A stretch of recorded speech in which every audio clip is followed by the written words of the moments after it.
अऊज़ु बिल्लाहि मिनश्शैतानिर्रजीम बिस्मिल्लाहिर्रहमानिर्रहीम क़ाल रब्बि इश्रह ली सदरी व यस्सिर ली अमरी वहलुल उक़दतम मिन लिसानी यफ़क़हू क़ौली अल्लाहुम्मा रब्बि ज़िदनी इल्मा। अस्सलामु अलैकुम बच्चों, तो कैसे हैं आप लोग। उम्मीद करता हूँ तमाम तर बच्चे बखैर आफ़ियत होंगे। तो जैसा कि आप सब जानते हैं, हम आपसे माय स्टडी कैम्प के प्लेटफॉर्म से मुखातिब हैं और आज हम बेसिकली जो चैप्टर स्टार्ट करने जा रहे हैं वो है करंट इलेक्ट्रिसिटी। आपके एमडी कैट के जो पीएमडीसी का सिलेबस है उसके अकॉर्डिंग ये चैप्टर नंबर 7 है और बुक के अकॉर्डिंग ये चैप्टर नंबर 13 है। पीटीबी के अकॉर्डिंग बता रहा हूँ, ठीक है। तो अभी कोशिश करेंगे कि इसको विद इन मिनिमम सिटिंग्स हम इसको ख़त्म करें, ठीक है। तो इसमें एक चीज़ होगी कि पहले मैं आपको कॉन्सेप्ट्स देता था अलॉन्ग विद मैं थ्योरेटिकल चीज़ें जो बुक पर मौजूद होती थी उनको भी मैं लिख देता था। आज मैं उन चीज़ों से थोड़ा गुरेज करूँगा बिकॉज़ हमें टाइम सिलेबस भी कवर करना है और टाइम भी थोड़ा है। तो अब हम ये करेंगे कि जो भी आपका यानी हमने लेक्चर होगा वो हम आपको प्रेजेंट किया करेंगे, लेकिन इसमें जितना भी थ्योरेटिकल पोर्शन होगा जो बुक में है या एफएससी में आपने पढ़ा हुआ है, ठीक है, वो मैं आपको इशारा दे दूंगा। हाँ, ये नहीं करूँगा कि अगर फेडरल में कोई पॉइंट है तो मैं कहूँ आप जाकर फेडरल से पढ़ें, वो मैं आपको लिखवा दूंगा, ठीक है। वैसे आपको मैं कोशिश करूंगा कि मैक्सिमम बता दूं। अच्छा बच्चा, एक चीज़ हमने पिछले चैप्टर में पढ़ी जिसको आप कहते हो चार्ज, ठीक है। अब स्टेट्स कितनी होती हैं बेटा? दो ही स्टेट्स आपने अब तक पढ़ी हैं। एक स्टेट होती है मोशन की स्टेट जिसमें एक चीज़ मूव कर रही होती है, और दूसरी स्टेट आपके पास होती है रेस्ट की स्टेट, ठीक है। अच्छा, अब हमने पिछले चैप्टर में किसके बारे में पढ़ा? हमने इस वाली स्टेट के बारे में पढ़ा और हमने उसको क्या पढ़ा? इलेक्ट्रोस्टैटिक्स, ठीक है। उसे क्या कहते हैं? उस चैप्टर का नाम क्या था? इलेक्ट्रोस्टैटिक्स, यानी चार्ज एट रेस्ट। उसकी स्टडी को क्या कहते हैं? इलेक्ट्रोस्टैटिक्स। अच्छा, अगर चार्ज मोशन में हो, चार्ज मूव कर रहा हो, फिर उसे क्या कहेंगे? उसको कहते हैं इलेक्ट्रोडायनामिक्स, ठीक है। इलेक्ट्रोडायनामिक्स क्या है? चार्ज इन मोशन, ठीक है। इसका दूसरा नाम होता है आपके पास करंट इलेक्ट्रिसिटी, ठीक हो गया। क्या होता है? Current current electricity, okay. अच्छा, अब ये चीज़ तो होती है, ठीक है। अब चार्ज इन मोशन और चार्ज एट रेस्ट में बहुत सारे डिफरेंसेस आ जाते हैं, बहुत सारी चीज़ें नहीं आप पढ़ेंगे, ठीक है। लेकिन अभी मैं उनका जिक्र नहीं करता, अभी मैं सिर्फ बात करता हूँ फील्ड की, ठीक है। जो चार्ज जब रेस्ट पर होता है यानी जब वो मूव नहीं कर रहा होता, वो तब कौन सी फील्ड प्रोड्यूस करता है? तो हमने पिछले चैप्टर में पढ़ा था वो एक फील्ड प्रोड्यूस करता है जिसे क्या कहते हैं? Electric field. लेकिन जब चार्ज मोशन में होता है तो वो कौन सी फील्ड प्रोड्यूस करता है? इलेक्ट्रिक भी करता है क्योंकि चार्ज तो है, ठीक है। इलेक्ट्रिक फील्ड भी होगी वहां पर, और साथ ही साथ कौन सी फील्ड प्रोड्यूस करता है? Magnetic field. तो charge in motion produces which field? Magnetic field. ये आपको एमसीक्यू पूछा जा सकता है, ठीक हो गया। यहां तक हमने देखे कि चैप्टर की बेसिक्स क्या है, ठीक है। चैप्टर हम इस चैप्टर में क्या पढ़ेंगे? तो इस पूरे चैप्टर में ए टू जेड हम क्या पढ़ेंगे? चार्ज को मोशन में पढ़ेंगे, ठीक है। जब चार्ज मोशन में होता है तो इसको आप क्या कहते हो? Current electricity. और करंट क्या है? बेसिकली इलेक्ट्रिक करंट की बात कर रहा हूं मैं, ठीक है। तो अब इलेक्ट्रिक करंट की तरफ आ जाए मेरे बेटे। इलेक्ट्रिक करंट सिंपल सी चीज़ है। डेफिनेशन भी अगर आप इसकी मुझसे पूछें तो मैं कहूँगा rate of flow of charges through any cross section of conductor, ठीक है, पर यूनिट टाइम, ठीक है। पर यूनिट टाइम कहने की जरूरत नहीं, बिकॉज आपको मैंने बताया था rate of flow of charges. जब भी किसी चीज़ के साथ रेट आ जाए तो इसका मतलब क्या होता है कि इसको टाइम से डिवाइड करना है। Rate of flow of charges, ये इसकी सिंपल सी डेफिनेशन है, through any cross section of a conductor. तो ये आपकी बुक में इस तरह लिखी गई है, ठीक है। तो जब एक वायर में से इलेक्ट्रॉन, ठीक है, इलेक्ट्रॉन या कह ले प्रोटॉन, मैं इलेक्ट्रॉन की एग्जांपल दे रहा हूँ, इलेक्ट्रॉन मूव करेंगे इस तरह। फॉर एग्जांपल ये वो क्रॉस सेक्शन है, इसमें से एक सेकंड में से चार्ज इधर को मूव कर रहे हैं, नेट चार्ज इधर को मूव कर रहा है, तो इसको आप क्या कह देंगे मेरे बच्चों? इसको आप कह देंगे करंट, ठीक हो गया। अच्छा, तो ये किसकी वजह से हो सकता है? ये फ्लो ऑफ इलेक्ट्रॉन की वजह से भी हो सकता है और फ्लो ऑफ पॉजिटिव आयन की वजह से भी हो सकता है। पॉजिटिव आयन की वजह से या प्रोटॉन की वजह से भी हो सकता है और फ्लो ऑफ इलेक्ट्रॉन की वजह से भी हो सकता है और फ्लो ऑफ नेगेटिव आयन की भी वजह से हो सकता है। ठीक हो गया। अच्छा, अब इसके उसकी तरफ आ जाएं आप, क्या नाम है, फॉर्मूला की तरफ। तो वो simple formula I is equal to delta Q over delta T. बचपन से आप ये बात पढ़ते आ रहे हो, ठीक है, कि करंट क्या होता है, ये आपने 10th में पहली दफ़ा पढ़ा था, I is equal to delta Q over delta T. और यहीं से हम चार्ज का भी एक फॉर्मूला निकाल लेते होते हैं, वो क्या होता है, डेल्टा क्यू यानी charge is equal to I T. ठीक है, charge is equal to I T. ठीक हो गया। अच्छा, क्वांटिटी कैसी है मेरे बच्चों, करंट एक स्केलर क्वांटिटी है। ठीक है, स्केलर क्वांटिटी है ये। और दूसरी बात कि ये एक बेस क्वांटिटी है। ये बेस क्वांटिटी क्यों है, आपको जब मैंने बताया था बेस और ड्राइव के बारे में थोड़ा सा, तो मैंने वहाँ पर बोला था जो चीज़ जो हमारे लिए सिंपल हो, ठीक है, छोटी हो, हम उसको बेस क्वांटिटी के तौर पर ले लेते हैं। आपका सवाल होना चाहिए कि सर ये जो चार्ज है हमारे पास, चार्ज देखो, चार्ज करंट और टाइम का मल्टीपल है। ठीक है, तो चार्ज क्यों आपने जो है सर क्योंकि ये तो बेसिक है, करंट के चार्ज के फ्लो को ही तो करंट कहते हैं, तो सर आपने चार्ज को क्यों बेस क्वांटिटी नहीं लिया और करंट को क्यों लिया है। तो बेटा इसका जवाब ये है कि बेस क्वांटिटी के लिए एक तो ये चीज़ होती है कि हम सिंपल चीज़ को देखते हैं, जैसे लेंथ में हम मीटर को देखते हैं, लेंथ जो है वो आपकी क्या है, एक बेस क्वांटिटी है। ठीक है, डिस्टेंस क्या है, बेस क्वांटिटी है। अच्छा, तो अगर हम वो चीज़ देखें जो सिंपल भी हो और साथ में जो दूसरी शर्त है वो इजीली ऑब्जर्वेबल भी हो, यानी हम उसको इजीली ऑब्जर्व कर सकते हो, आप करंट को इजीली ऑब्जर्व कर सकते हो। लेकिन अगर आप चार्ज की बात करो तो आपको बहुत छोटे लेवल पर जाना पड़ेगा, बहुत छोटे लेवल पर जाना पड़ेगा और फिर आप चार्जेस को ऑब्जर्व कर सकोगे। इसीलिए जो इजीली ऑब्जर्वेबल होता है उसको हम बेस ले लेते हैं। अगली चीज़ आपके पास ये भी आ जाती है कि जो जैसे अब टाइम की बात करें, टाइम का यूनिट आपने ऐसा यूनिट सेकंड ही क्यों रखा, आपने नैनो सेकंड क्यों नहीं रखा, आपने पिको सेकंड क्यों नहीं रखा। तो उसकी वजह यह है कि ये सेकंड वो टाइम होता है जो हमारी आंखें ऑब्जर्व कर सकती हैं। एक सेकंड से अगर आप टाइम छोटा कर दें, आप मिली सेकंड में चले जाएं, तो वो आपसे ऑब्जर्व नहीं हो पाएगा जितनी स्पीड से चलेगा। आप हमेशा क्लॉक पे देखते हैं कि आप एक सेकंड, दूसरे सेकंड, तीसरे सेकंड में फ़र्क कर सकते हैं। तो इसी वजह से हमने इसका क्या रखा, यूनिट सेकंड रखा टाइम का। तो यही वजह होती है कि इजीली ऑब्जर्वेबल होना चीज़ का बड़ा ज़रूरी है। ठीक हो गया। अगली चीज़ है इसका ऐसा यूनिट क्या होता है। ठीक है, तो बेटा इसका ऐसा यूनिट आपके पास होता है, SI यूनिट इज अम्पेयर।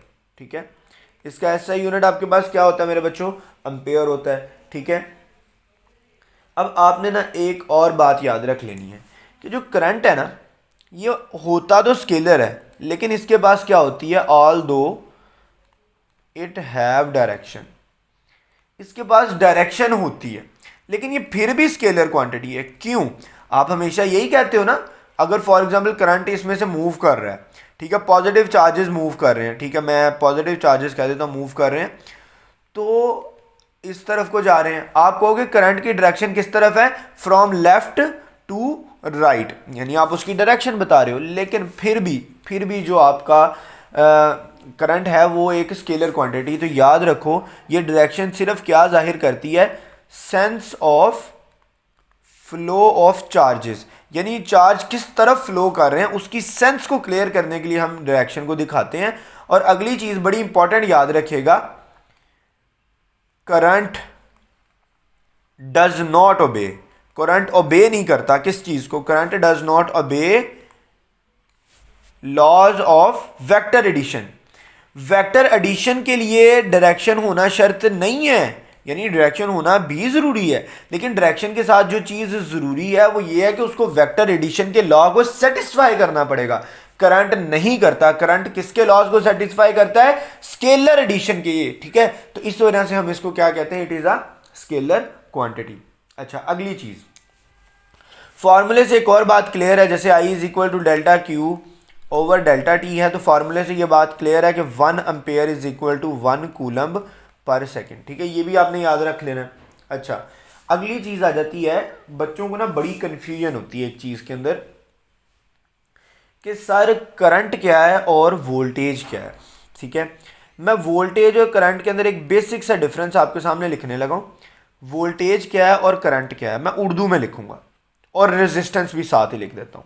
ठीक है बेटा, आपने ना याद रखना है, हमेशा एक एनालॉजी बनाने लगा हूं। एक पानी है, सॉरी एक दरिया है, उसमें से पानी गुजर रहा है। ठीक है, मैं इधर बना भी देता हूं आपके लिए। अब ये एक एक सेकेंड, आपको पता है दरिया हमेशा ऊंची जगह से नीची जगह की तरफ आता है। अब ये एक माउंटेन है। ठीक है, अब यहां पर अगर कोई एक, फॉर एग्जांपल ये दरिया मैं बना रहा हूं। ठीक है, दरिया सिंध है। ठीक है, और ये इंडस है, और इंडस जाके इधर फॉर एग्जांपल कोई सी है उसके अंदर गिरेगा। ठीक है, अब आपने याद रख लेना है ये हाई पोजीशन है। सी लेवल आपको पता है ना लो लेवल होता है, सी लेवल लोएस्ट लेवल होता है, और ये लो लेवल है। वाटर कहां से मूव कर रहा है, हाई लेवल से लो लेवल की तरफ, और इसमें क्या मूव कर रहा है, यानी H2O मूव कर रहा है। तो आप लोगों ने याद रख लेना है, जो ये हाई लेवल और लो लेवल का डिफरेंस है ना, यानी ये जो हाइट का डिफरेंस है, इसको आप कहते हो वोल्टेज। ठीक है, ये होता है आपका बल्कि इसको आप यूं समझ लें कि ये वोल्टेज है। हाँ, वोल्टेज डिफरेंस, पोटेंशियल डिफरेंस आप इसको समझ लीजिए। ठीक है, जो अंदर वाटर मूव कर रहा है ना, वाटर के मूव करने को, मूवमेंट ऑफ आइन, मूवमेंट ऑफ वाटर, उसको करंट कहते हैं। वाटर अगर मैं कहूं इस केस में, और वैसे अगर आपको कहूं उसके मूव क्या नाम है, इलेक्ट्रो डायनामिक्स के अकॉर्डिंग, तो फिर इधर चार्ज आएगा, मूवमेंट ऑफ चार्ज को करंट कहते हैं। अच्छा, अगर मैं इधर कोई डैम बना दूं, तो फिर मैंने क्या किया, मैंने एक रुकावट हायल कर दी जिसकी वजह से पानी इधर रुकना शुरू हो जाएगा। ठीक है, पानी को इधर से जाने में डिफिकल्टी होगी। उसके अलावा अगर मैं डैम ना भी बनाऊं, तो आपको पता है कि सरफेस में नीचे फ्रिक्शन होती है, तो जब पानी इधर से गुजरता है उसको फ्रिक्शन का सामना भी करना पड़ता है। तो वो फ्रिक्शन क्या होती है, रुकावट होती है, और वो क्या होती है, रेजिस्टेंस होती है।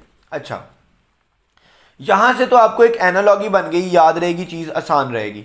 लेकिन अगर मैं इसको उर्दू में बताऊं ना, तो इसको आप कहोगे धारा, धारा यानी कि उसके बहने का अंदाज। इसको आप कहोगे रुकावट, यानी ये जो रुकावट आएगी मोशन के अंदर, किसके मोशन के अंदर, चार्जेस के मोशन के अंदर, उसको आप क्या कहोगे, opposition to flow of charges through a conductor is called as opposition to flow of current through a conductor is called as resistance। ये आपने डेफिनेशन पढ़ी हुई है। ठीक है, रुकावट। और वोल्टेज आप यूं समझ लो कि एनर्जी के मानों में समझ लो इसको। वैसे तो अगर मैं देखूं तो ये कुछ और है, लेकिन मैं अब आपको एक और बात याद करवा दूं कि ये याद रखिएगा, वोल्टेज एक तरह से एनर्जी का काम करती है। ठीक है, इसकी अगर आप डेफिनेशन करो ना, तो वो आप ये भी कर सकते हो, एनर्जी पर यूनिट चार्ज। ठीक है, ये क्या है, एनर्जी पर यूनिट चार्ज है। ठीक है, ये एनर्जी के तौर पर एक तरह से काम करती है, यानी एक चार्ज के पास कितनी एनर्जी, उसको आप वोल्ट कहोगे, वोल्टेज कहोगे, सॉरी। और ये मैं कैसे साबित कर सकता हूं, एक वोल्ट किसके बराबर होता है, एक वोल्ट, 1 वोल्ट किसके बराबर होता है, 1 वोल्ट जाउल पर कूलम के बराबर होता है। जाउल किसका यूनिट है, एनर्जी का। चार्ज किसका यूनिट, कूलम किसका यूनिट है, चार्ज का। तो इसको आप लिख सकते हो एनर्जी पर यूनिट चार्ज। ठीक है, इसका मैं आपको बता चुका हूं, number of charging passing through an area through a cross section per unit time. ठीक है, इसको कहते हैं करंट। और opposition to flow of charges, opposition to flow of charges और करंट, इसको आप कहते हो रेजिस्टेंस। भूलेगा तो नहीं, ये चीजें आपने याद रखनी है। अच्छा, उसका यूनिट वोल्ट होता है, रेजिस्टेंस का होता है ओहम। बाकी रेजिस्टेंस के बारे में हम ओहम लॉ में जाके दोबारा पढ़ेंगे। ठीक हो गया, इज इट क्लियर बच्चों। अच्छा, अगली चीज आपके पास आ जाती है कि अगर आपके पास मैं ग्राफ की बात करूं, ठीक है, ग्राफ के बाद मैं कुछ क्वेश्चंस करवाता हूं, लेकिन पहले ग्राफ की बात कर ली जाए। क्यू टी ग्राफ अगर आपके पास मौजूद हो, ठीक है, इसके अंदर अगर मैं एक स्ट्रेट लाइन ड्रॉ करता हूं, अब सबसे पहला सवाल है इस ग्राफ की स्लोप आपको क्या देती है। स्लोप क्या होती है, y divided by x, Q divided by T. Q over T क्या होता है मेरे बच्चों, करंट होता है। ठीक है, क्यू ओवर टी क्या होता है, करंट होता है। और अगर हम इसकी बात करें कि इसका एरिया क्या देता है, तो बेटा अभी तक हमने एरिया के लिए कोई यानी क्यू टी हमने अभी तक कोई क्वांटिटी नहीं पढ़ी, तो इसका एरिया हमें अभी कुछ नहीं देता। अच्छा अभी एक बात याद रखें, अगर तो चूंकि इसकी स्लोप दे रही है आपको करंट, याद रखिएगा अगर तो स्लोप एक स्ट्रेट लाइन है, ठीक है, स्ट्रेट लाइन है यानी क्या मतलब है स्ट्रेट होने का कि वो कांस्टेंट है, स्लोप कांस्टेंट है, तो करंट कैसा है, स्टेडी या कांस्टेंट करंट है, ठीक है, चेंज नहीं कर रहा। अच्छा, और अगर आपके पास इस ग्राफ की क्यू टी ग्राफ की जो स्लोप आए वो आपके पास फॉर एग्जांपल इस तरह आ जाए, अब आपको पता है कि ये स्लोप क्या हो रही है, इंक्रीज हो रही है, तो इसका मतलब है ये करंट कैसा है, इंक्रीजिंग करंट है, ठीक है। मैंने आपको इंक्रीज होना और स्लोप डिक्रीज होना सारा पढ़ाया हुआ है, ठीक है। और बिल्कुल वैसे ही अगर आपके पास क्यू टी ग्राफ के अंदर आपके पास ऐसा ग्राफ आ जाए, तो ये क्या हो रही है, स्लोप डिक्रीज हो रही है, यानी ये क्या है आपके पास, डिक्रीजिंग करंट है। क्या है मेरे बच्चों, डिक्रीजिंग करंट है, ठीक हो गया। अच्छा, अब ना कुछ बातें और याद रख लीजिएगा कि आपको ना कभी कभी वो क्वेश्चन पता है कैसे कर लेता है, वो आपको कहता है क्वेश्चन वो आपसे पूछ लेता है, एमसीक्यू आ जाता होता है आपको कि आपके पास करंट है जी 1 एम्पेयर, ठीक है, और फॉर एग्जांपल टाइम आपके पास वो कह देता है आपके पास है 1 सेकेंड, ठीक है, और वो आपसे कह देता है कि फॉर एग्जांपल जो इलेक्ट्रॉन्स है ना वो गुजर रहे हैं, इलेक्ट्रॉन्स आर मूविंग, ठीक है। अब आपसे वो पूछ लेता है कि इस टाइम में यानी 1 सेकंड के अंदर जब 1 एम्पेयर करंट गुजर रहा हो और 1 सेकंड के अंदर कितने चार्ज कैरियर गुजरेंगे, चार्ज कैरियर यानी कितने नंबर ऑफ इलेक्ट्रॉन गुजरेंगे, ठीक है, एक क्रॉस सेक्शन एरिया से कितने नंबर ऑफ इलेक्ट्रॉन गुजरेंगे। तो इस तरह का क्वेश्चन जैसे ही बच्चा सुनता है परेशान हो जाता है कि ये तो बड़ा कॉम्प्लेक्स हो गया, ये कैसे होगा। तो बेटा याद रखो, आपको मैंने पढ़ाया आई इज इक्वल, कोई नहीं, ये बड़ा आसान है, क्यू ओवर टी, क्यू मैंने आपको पिछले लेक्चर में पढ़ाया था कि एन ई के बराबर होता है, ठीक है, एन मल्टीप्लाई बाय चार्ज, तो N E divided by T, ठीक है।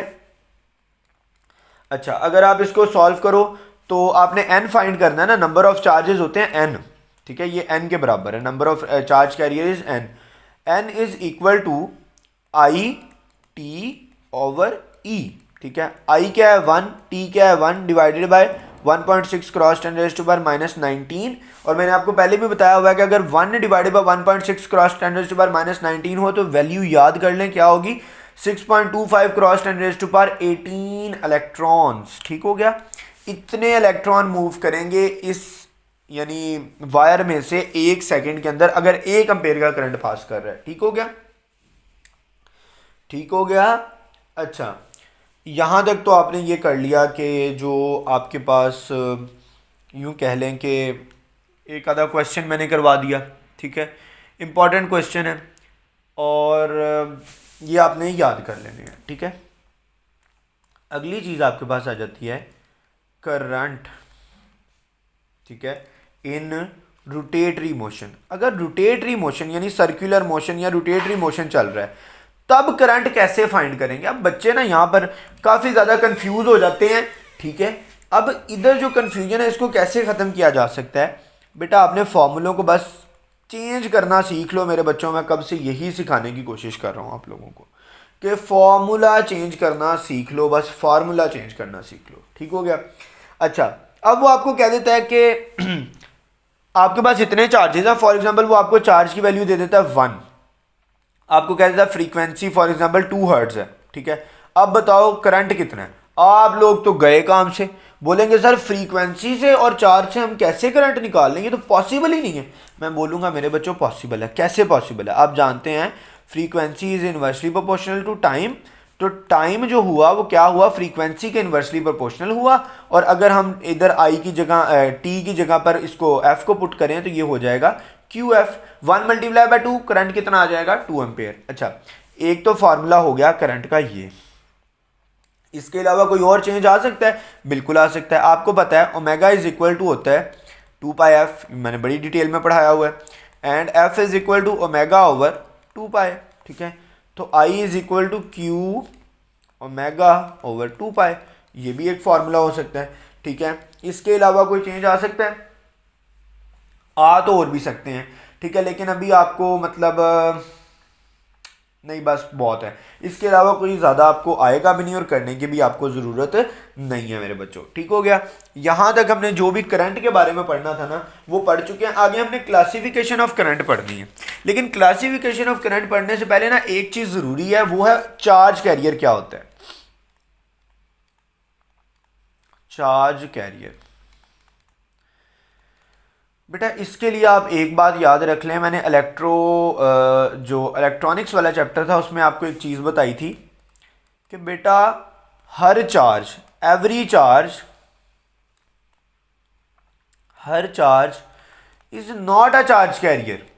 हर चार्ज कैरियर नहीं होगा, is not a charge career.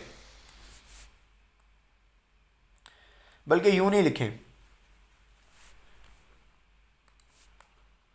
मैं आपको लिखवाता हूँ। याद है आपने नाइन्थ में बेस की और उसकी अल्कली की डेफिनेशन लिखी थी कि all alkalis are bases but all bases are not alkalis. बिल्कुल वैसे लिख लें कि all charge carriers are charges, यानी हर चार्ज कैरियर क्या होगा, चार्ज होगा, but all charges are not charge carrier, are not charge carrier. अब इसका क्या मतलब है मेरे बच्चों? बेटा चार्ज कैरियर के लिए दो शर्तें हैं, कंडीशंस क्या हैं, दो शर्तें हैं आपके पास। एक शर्त क्या है कि चार्ज होना चाहिए, यानी उस बॉडी के ऊपर क्या होना चाहिए, चार्ज होना चाहिए। और दूसरी शर्त क्या है, उसका मोशन में होना ज़रूरी है। अब फॉर एग्जांपल आप मुझे कह दें, मैंने आपको एक वीडियो भी एक दफ़ा दिखाई थी, उसमें मैंने एक्सपेरिमेंट भी करके दिखाया था कि अगर आप आयनिक क्रिस्टल ले लो NaCl का और उसके ऊपर वायर लगा दो, करंट फ्लो नहीं करेगा। पॉजिटिव इधर लगा दो, नेगेटिव इधर लगा दो, करंट फ्लो नहीं करेगा। लेकिन अगर वहीं आप इसको क्योंकि इलेक्ट्रॉन्स डीलोकलाइज नहीं है, इलेक्ट्रॉन्स अपनी जगह पे, आयंस अपनी जगह पे फिक्स हैं, आयंस मोशन में नहीं है, इस वजह से यहाँ पर क्या नहीं होगा, चार्ज करंट फ्लो नहीं होगा, तो वो चार्ज कैरियर नहीं होंगे। लेकिन अगर वहीं आप इनको पानी में डिजोल्व कर देते हैं तो आपके पास क्या बन जाएगा, सोडियम आयन और क्लोराइड आयन। और ये क्या कर सकते हैं, मूव कर सकते हैं, ये मोशन में होते हैं। इनके मोशन में होने की वजह से जब आप इन पे करंट लगाओगे मेरे बच्चों तो क्या होगा, करंट मूव कर जाएगा। और इस करंट के मूव करने की रीज़न क्या है, क्या रीज़न है इसके मूव करने की, बताओ ज़रा मुझे। इस करंट के मूव करने की रीज़न है ये आयंस, ये चार्ज कैरियर्स। और इसके लिए भी एक चीज़ है कि आप बोलोगे सर जब आयनिक क्रिस्टल की फॉर्म में था तब भी तो सोडियम और क्लोराइड मौजूद थे, सिर्फ तब फर्क ये था कि वो मोशन में नहीं थे, वो फिक्स थे क्रिस्टल लैटिस के अंदर। अब वो मोशन के अंदर हैं, और जब वो मोशन के अंदर होंगे तो क्या होगा मेरे बच्चों, वो चार्ज कैरियर होंगे, और जब वो फिक्स होंगे तो वो चार्ज कैरियर नहीं होंगे मेरे बच्चों। ठीक हो गया। अच्छा, अब यहां पर ना मेरे बच्चों एक बात याद रखिएगा, एक बड़ा ही इंपॉर्टेंट क्वेश्चन है, बहुत इंपॉर्टेंट क्वेश्चन है, और ये ना आपको आ जाता होता है। अच्छा, अब ये क्वेश्चन क्या है बड़ा आसान, लेकिन बच्चे पेपर में बैठ के कंफ्यूज हो जाते हैं। डिफरेंट मैं चीज़ों के नाम लिखता हूँ और उसके बाद मैं उनमें चार्ज कैरियर्स लिखता हूँ। अगर आप मेटल्स की बात करो, यहाँ मेटल्स लिख लो, यहाँ कह देता हूँ मैं कंडक्टर की बात करो। ठीक है, वैसे तो हम मेटल्स को ही कंडक्टर कहते हैं। ठीक है, उसमें चार्ज कैरियर कौन सा होगा? अच्छा, आपसे वो पूछ सकते हैं इंसुलेटर में चार्ज कैरियर कौन सा है, इंसुलेटर में कौन सा चार्ज कैरियर है। उसके अलावा वो आपसे पूछ सकता है सेमीकंडक्टर में कौन कौन से चार्ज कैरियर है मेरे बच्चों। ठीक है, ये तो तीन चीजें होंगी सॉलिड जो होती हैं, सेमीकंडक्टर भी सॉलिड, मेटल भी सॉलिड और इंसुलेटर भी सॉलिड। अच्छा, वो लिक्विड में आपसे पूछ सकता है, लिक्विड में किस फॉर्म में पूछेगा मेरे बच्चों, लिक्विड फॉर्म कौन सी होती है बेटा, लिक्विड जिसमें से करंट फ्लो कर जाता है उसको आप कहते हो इलेक्ट्रोलाइट। पढ़ाया हुआ है मैंने अभी केमिस्ट्री के लास्ट चैप्टर में, मैंने आपको ये बातें पढ़ाई थी। ठीक है, इलेक्ट्रोकेमिस्ट्री में। और इसके अलावा गैस के अंदर भी जो आयनाइज्ड गैस होती है उसके अंदर भी करंट फ्लो करता है, उसमें किसकी वजह से करता है, तो इनके चार्ज कैरियर कौन कौन से होते हैं बेटा। मेटल में या कंडक्टर में आपके पास जो चार्ज कैरियर होते हैं ना उनको आप कहते हो फ्री इलेक्ट्रॉन्स। वो इलेक्ट्रॉन्स जो इंडिविजुअल एटम, यानी वो यू कैन से इलेक्ट्रॉन्स जो कि इंडिविजुअल एटम के साथ कंबाइन नहीं होते, जुड़े नहीं होते, फिक्स नहीं होते, बल्कि वो पूरे स्ट्रक्चर के अंदर, पूरे मेटल के अंदर रिवॉल्व कर रहे होते हैं, उनको कहते हैं आप फ्री इलेक्ट्रॉन्स। इंसुलेटर के अंदर चार्ज कैरियर कौन सा होता है बेटा? उसमें कोई चार्ज कैरियर नहीं होता, तभी तो उसको इंसुलेटर कहते हैं। ठीक है, क्यों उसको इंसुलेटर कहते हैं? क्योंकि उसमें कोई चार्ज कैरियर नहीं होता। सेमीकंडक्टर में कौन से होते हैं बेटा? फ्री इलेक्ट्रॉन्स होते हैं और होल्स होते हैं। ठीक है, प्लस होल्स। याद रखिएगा, ये आपको कंफ्यूज करेगा पेपर के अंदर, याद रखना बहुत जरूरी है। अच्छा, और आप अगर देख लें इलेक्ट्रोलाइट में कौन से होते हैं मेरे बेटे? तो पॉजिटिव एंड नेगेटिव आइंस, जैसा कि हमने पढ़ा हुआ है। अगर आप कॉपर सल्फेट का सोल्यूशन लेते हैं तो वो टूट के क्या बनाएगा? कॉपर 2 पॉजिटिव, SO4, सॉरी ये नहीं आएगा, SO4 2 नेगेटिव। तो ये दोनों आयंस हैं, इन्हीं आयंस की वजह से करंट फ्लो करता है। उसके अलावा आप गैसेस की बात करें तो गैसेस में आपके पास क्या होते हैं मेरे बच्चों? गैसेस में आयंस होते हैं, आयंस पॉजिटिव नेगेटिव दोनों हो सकते हैं, एंड फ्री इलेक्ट्रॉन्स। ठीक हो गया? आपको अक्सर कंफ्यूज कर जाएगा कि गैसेस में पॉजिटिव आयन की बात हो रही थी, नेगेटिव आयन की बात हो रही थी। बेटा गैसेस में सारे आयन्स हैं और फ्री इलेक्ट्रॉन्स भी हैं। ठीक है, मेटल में सिर्फ फ्री इलेक्ट्रॉन है, इंसुलेटर में कोई चार्ज कैरियर नहीं, सेमीकंडक्टर में फ्री इलेक्ट्रॉन और होल हैं, लिक्विड के अंदर पॉजिटिव नेगेटिव आयन दोनों किस्म के आयन्स मौजूद हैं। अच्छा, अब अगली चीज आपके पास आ जाती है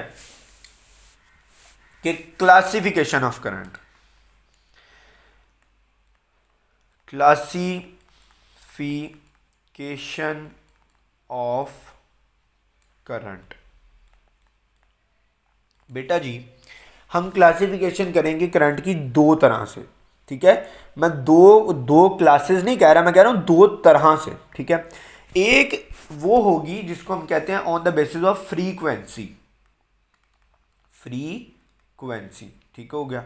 और दूसरी है जी on the basis of charge career.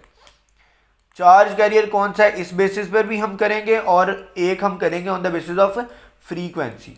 अच्छा, फ्रीक्वेंसी की बेस पर करंट कितनी तरह का होता है? फ्रीक्वेंसी की बेस पर आपके पास दो तरह के करंट होते हैं। एक होता है वो जो जिसे आप डायरेक्ट करंट कहते हो, डीसी, जो आपकी बैटरीज में पाया जाता है।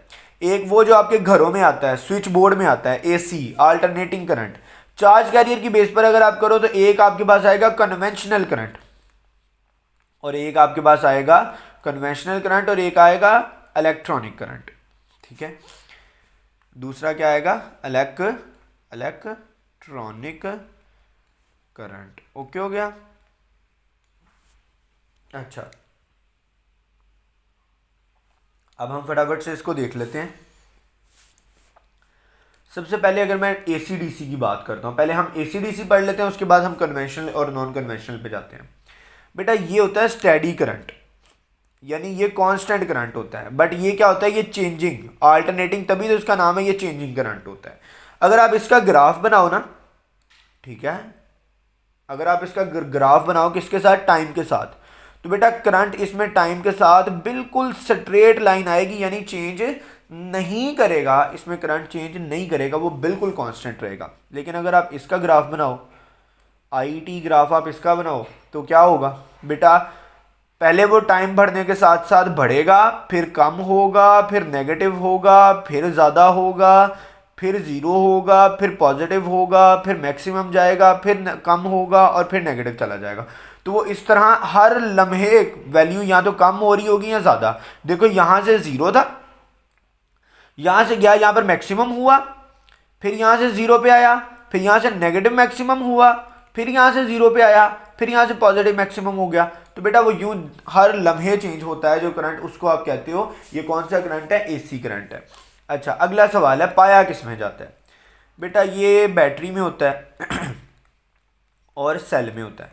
अच्छा, अगला सवाल ना आपसे किया जाना चाहिए कि बेटा सेल जो है उसमें दो तरह के सेल होते हैं, एक होता है प्राइमरी सेल, एक होता है सेकेंडरी सेल। ठीक है, चलो इसके बारे में मैं आगे जाकर आपको बता देता हूँ। ठीक है, तो और ये किधर होता है? ये किसी भी एसी सोर्स के अंदर, एसी जनरेटर में हो सकता है। उसके अलावा ये जो आपके घर में आता है करंट, ठीक है, जिससे झटके लगते हैं, वो वाला करंट आपके पास कौन सा होता है? वो एसी करंट होता है। ठीक हो गया? इसको प्रोड्यूस करने के लिए जो जनरेटर होता है उसके अंदर स्प्लिट रिंग होते हैं, जिन्हें आप क्या कहते हो?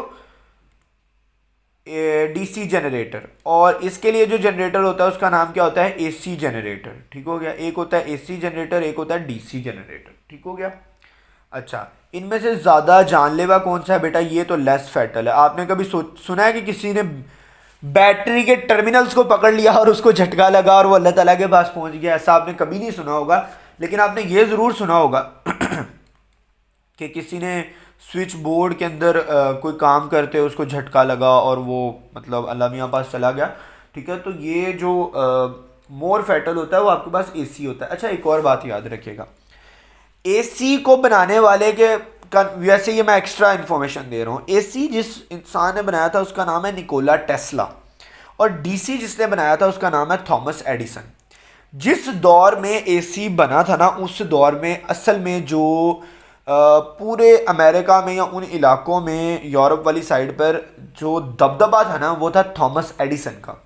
ठीक है, लेकिन एसी, अब डीसी के तो बहुत सारे मसले हैं। अब डीसी अगर आपने किसी मोहल्ले को देना होता था ना, उसके लिए आपको हर 5 किलोमीटर के रेडियस के अंदर एक फैक्ट्री लगानी पड़ती थी, जो एक जनरेटर लगाना पड़ता था जो कि डीसी को पैदा करे। अब एसी तो आपको पता है कहाँ डैम्स पे पैदा होता है और वहां से हमारे तक आ जाता है थ्रू वायर्स, लेकिन डीसी इतनी लंबे जगह पर ट्रैवल नहीं कर सकता था। तो जब निकोला ने आकर एसी करंट को इंट्रोड्यूस करवाया ना, तो जब थॉमस एडिसन ने उसके खिलाफ यानी कि उसको रोकना चाहा, क्योंकि थॉमस एडिसन को पैसे मिलते थे। थॉमस एडिसन तो बहुत अमीर था, निकोला टेस्ला तो मतलब बहुत ही मतलब गरीब, और एंड तक वो गरीब रहा है, हालांकि बहुत बड़ा साइंटिस्ट था, बहुत बड़ा साइंटिस्ट था। ठीक है, तो निकोला टेस्ला ने क्या किया कि जब उसने अपना करंट इंट्रोड्यूस करवाया, तो फिर उसके बाद जो ना थॉमस एडिसन है ना, उसने इसी बेस पर कि ये जानलेवा है और लोगों को मार देगा, इस बेस के ऊपर उसने जो था ना उसके करंट को रिजेक्ट करवा दिया था और लोगों ने पसंद नहीं किया था। लेकिन जो करंट थॉमस एडिसन वाला यानी डीसी करंट था, वो बहुत एक्सपेंसिव था बच्चों, और नॉट इजीली ट्रांसमिटेड। मैंने इसीलिए आपको बताया कि इसको एक जगह से दूसरी जगह भेजना बड़ा मुश्किल था, इसीलिए हर 5 किलोमीटर के रेडियस के अंदर एक जनरेटर लगवाना पड़ता था। ठीक हो गया, लेकिन ये क्या है, इजीली ट्रांसमिटेड। कहाँ, कितनी दूर आपके घर से वो लगा हुआ है जो डैम है, ठीक है, उसमें टर्बाइंस कितनी दूर घूम रही हैं, लेकिन करंट आप तक आ रहा है किसके थ्रू, वायर्स के थ्रू। और वायर में वो आपको बताया कि वोल्टेज चेंज करके भेजते हैं, यानी स्टेप अप करते हैं, पहले स्टेप अप करते हैं, फिर हमारे इधर मोहल्ले के ट्रांसफार्मर में स्टेप डाउन होता है, फिर उसके बाद हमारे घर की जो, अगर हम डोरबेल की बात करें या किसी भी इस तरह की चीज़ की बात करें, तो उसमें और स्टेप डाउन होता है और 9 वोल्ट तक ले जाते हैं, 220 वोल्ट को। ठीक हो गया। अच्छा, अगली चीज़ है, ये यूनिफॉर्म नहीं होता। ये तो आपको पता चल ही गया होगा कि ये क्या नहीं होता, यूनिफॉर्म नहीं होता, जबकि ये क्या होता है, यूनिफॉर्म होता है। एक बात याद रखिएगा कि इसको एक्सेलरेटिंग चार्ज भी कहते हैं, क्योंकि ये हर लम्हे अपनी स्पीड को चेंज करता है, अपनी हर चीज़ को चेंज करता है, तो इसलिए इसको एक्सेलरेटिंग भी कहते हैं और ऑसिलेटिंग चार्ज भी कहते हैं, क्योंकि आपको पता है ना, मैं आपको दिखाता हूँ एक मिनट। अब फॉर एग्जांपल ये आपके पास सोर्स है, ठीक है, और ये आपके पास पॉजिटिव टर्मिनल है, ये आपके पास नेगेटिव टर्मिनल है, यहाँ से निकली, यहाँ पर एक रेजिस्टेंस आ गई और यहाँ से यूँ गया। पहले लम्हे करंट इधर से चार्जेस मूव करके इधर आएंगे और दूसरे ही लम्हे चार्जेस इधर से इधर मूव आएंगे, क्योंकि क्यों, अगर पहले लम्हे ये पॉजिटिव है ये नेगेटिव है, तो अगले लम्हे ये पॉजिटिव हो जाएगी और ये क्या हो जाएगी, नेगेटिव टर्मिनल हो जाएगा। वैसे ये बैटरी नहीं, इसको लिखें एसी जनरेटर लिख लें, चलें। तो करंट हर लम्हे बार बार ऑसिलेट कर रहा है ना, कभी इधर जा रहा है, कभी इधर जा रहा है, कभी इधर जा रहा है, कभी इधर जा रहा है, इसी को तो आप ऑसिलेटरी मोशन कहते थे, जो बार बार रिपीट करे, ठीक है, इन सर्कुलर पाथ, तो उसको आप ऑसिलेटर मोशन कहते थे। तो ये ऑसिलेटरी चार्जेस होते हैं। ठीक हो गया। और last but not the least one है, इसके अंदर फ्रीक्वेंसी आपके पास जीरो होती है और इसके अंदर आपके पास फ्रीक्वेंसी नॉन जीरो होती है। ठीक हो गया। यहां तक हमारा एसी डीसी की जो बहस थी वो खत्म हो गई। ठीक है, अगला आपके पास आता है कन्वेंशनल करंट और इलेक्ट्रॉनिक करंट। कन्वेंशनल करंट, रुके मैं इसको साइड पे करके लिख देता हूं। कन्वेंशनल करंट और electronic current, electronic current. Okay हो गया। अच्छा, कन्वेंशनल करंट क्यों होता है बेटा? ये होता है ड्यू टू पॉजिटिव चार्ज। ये क्यों होता है? Due to positive charge. और ये क्यों होता है मेरे बच्चों? ये होता है ड्यू टू नेगेटिव चार्ज। ये नेगेटिव चार्ज की मोशन की वजह से होता है। जो नेगेटिव चार्ज की मोशन की वजह से करंट होता है उसको आप कहते हो इलेक्ट्रॉनिक करंट, और जो पॉजिटिव चार्ज की मोशन की वजह से होता है उसको आप क्या कहते हो? Conventional current. ठीक हो गया? अगली बात याद रखो, आपको पता है कि अगर मैं फॉर एग्जांपल इधर एक बैटरी बना दूं, ठीक है, उस बैटरी के अंदर मैं 2 टर्मिनल लगा दूं। इस चैप्टर में याद रखिएगा आपने जितनी भी एप्लीकेशन पढ़नी, जो भी पढ़ना है ना, वो एसी से रिलेटेड नहीं होगा, वो डीसी से रिलेटेड होगा।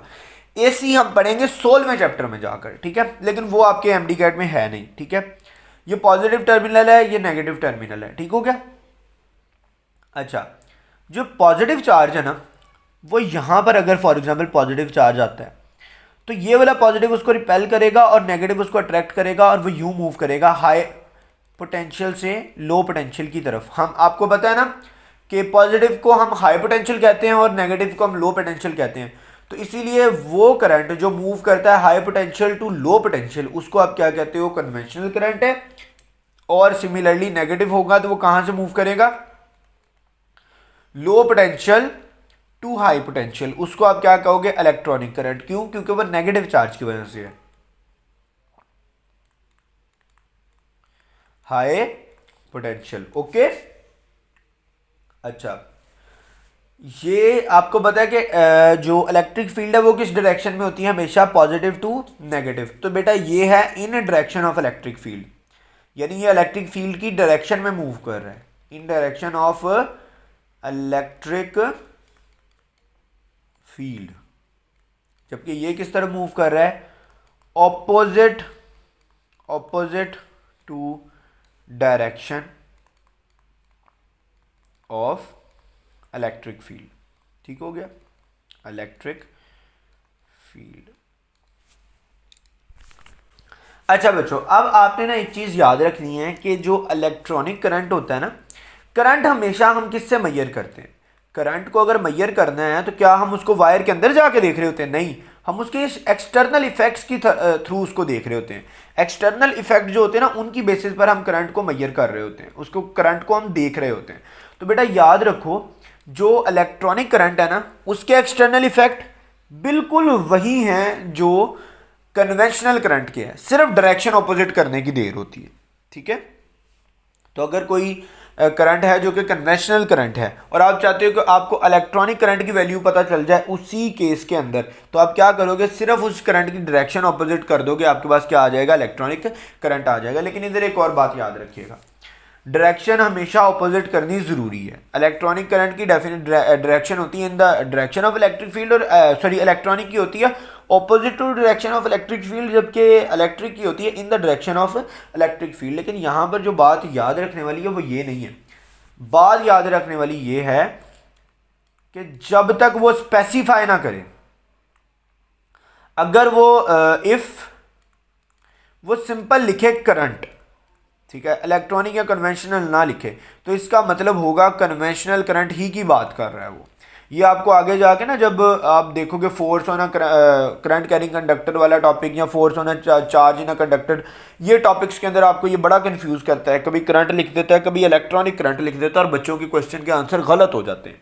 अगर तो वो सिंपल करंट लिखे तो इसका मतलब होगा कि कन्वेंशनल करंट की बात कर रहा है, लेकिन अगर वो साथ इलेक्ट्रॉनिक को मेंशन करे तो फिर वो इलेक्ट्रॉनिक करंट होगा। अदरवाइज जहां भी जब भी वो करंट लिखेगा ना, सिर्फ सिंपल करंट या कन्वेंशनल करंट, उसका मतलब कन्वेंशनल करंट होगा, और अगर वो साथ इलेक्ट्रॉनिक लिख दे तो फिर वो इलेक्ट्रॉनिक करंट होगा, अदरवाइज वो इलेक्ट्रॉनिक करंट नहीं होगा। अच्छा बच्चा, इसी तरह ना एक करंट मेरे जेहन में और आ गया, डीसी ही की एक फॉर्म होती है पल्सेटिंग डीसी। पल्सेटिंग डीसी, अब ये क्या होता है बेटा? ये अपनी वैल्यू को चेंज करता है लेकिन डायरेक्शन को चेंज नहीं करता। एसी क्या था? अपनी डायरेक्शन को भी चेंज करता था, अपनी वैल्यू को भी चेंज करता था। ये अपनी वैल्यू को चेंज करता है लेकिन डायरेक्शन को चेंज नहीं करता। कैसे? अभी देख लेते हैं। ये देखो आई है, टी है, और ये कहां पर होता है? आपने इसको फुल वेव रेक्टिफायर में पढ़ा हुआ है। बाद में हम इसके लिए फिल्टर सर्किट को यूज करके तो इसको स्टेडी करंट बना लेते होते हैं। इसमें क्या हो रहा है? ये देखो, इसमें कुछ इस तरह का वेव फॉर्म बनेगा, अब ये क्या है बेटा, देखो वैल्यू 0 थी, मैक्सिमम गई, ठीक है, 0 हुई, मैक्सिमम हुई, 0 हुई, मैक्सिमम हुई, 0 हुई, मैक्सिमम हुई, 0 हुई, मैक्सिमम हुई, लेकिन एक दफा भी नेगेटिव मैक्सिमम में नहीं गई।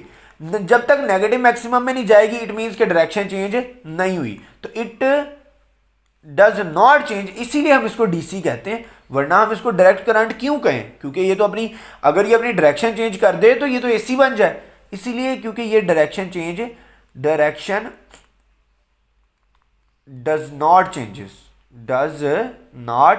चेंजेस, मैग्नीट्यूड चेंज कर लेता है, चेंजेस। और मैंने आपको पढ़ाया हुआ है फिल्टर सर्किट को यूज किया जाता है इलेक्ट्रॉनिक्स में, मैंने ये आपको पढ़ा दिया था, इसीलिए मैं उस पर बात नहीं करूंगा। ठीक हो गया बेटा। अगली चीज है सोर्स ऑफ करंट, बड़ा इंपॉर्टेंट टॉपिक है। ठीक है बच्चों, आप लोगों को ना जो सोर्स ऑफ करंट है ना, ये समझ आना बहुत जरूरी है।